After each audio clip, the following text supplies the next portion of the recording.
everybody, thanks for joining us in today's Sabbath School vlog. Today is Monday, June 3rd, and the title of today's lesson is God's Greatest Promise.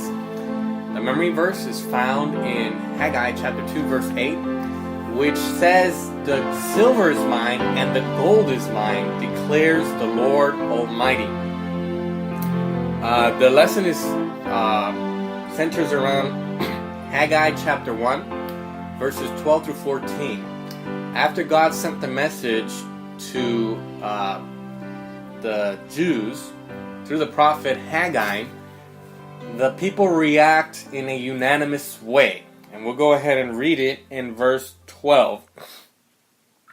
"Then Zerubbabel the son of Shealtiel and Joshua the son of Josedech, the high priest, with all the remnant of the people, obeyed the voice of the Lord their God, and the words of Haggai the prophet, as the Lord their God had sent him.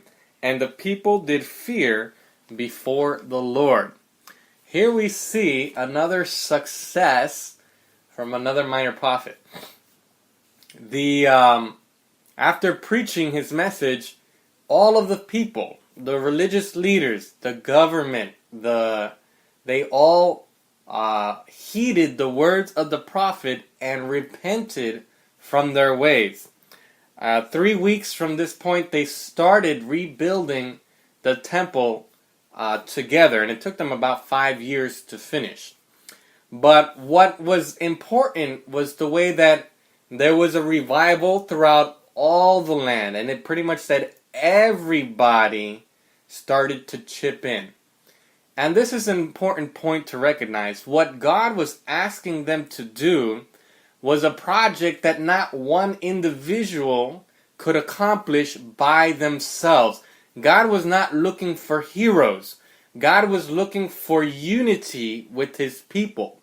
If everybody did a little bit, then this big project would become very manageable.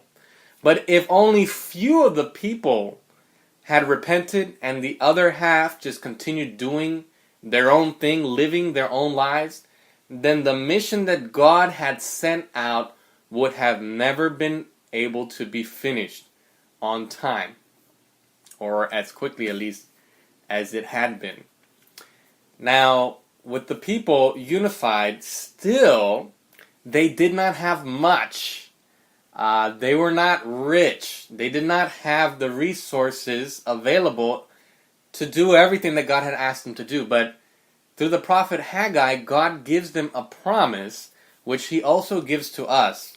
Starting in verse 13, Then spake Haggai to the Lord's messenger and the Lord's message unto the people, saying, I am with you, saith the Lord. And the Lord stirred up the spirit of Zerubbabel the son of Shealtiel, governor of Judah, and the spirit of Joshua the son of Josedech, the high priest, and the spirit of all the remnant of the people, and they came and did work in the house of the Lord of hosts, their God, in the 4th and 20th day of the 6th month, in the 2nd year of Darius the king.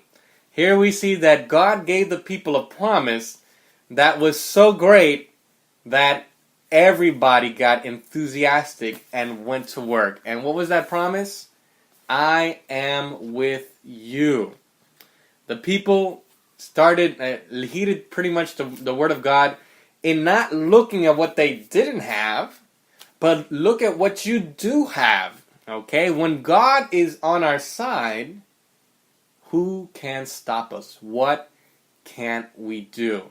And in the same way God promised these Jews, the same way He promised Moses when they were coming out of Egypt, is the same way He promised us in the book of Matthew. He will be with us always until the end of the earth.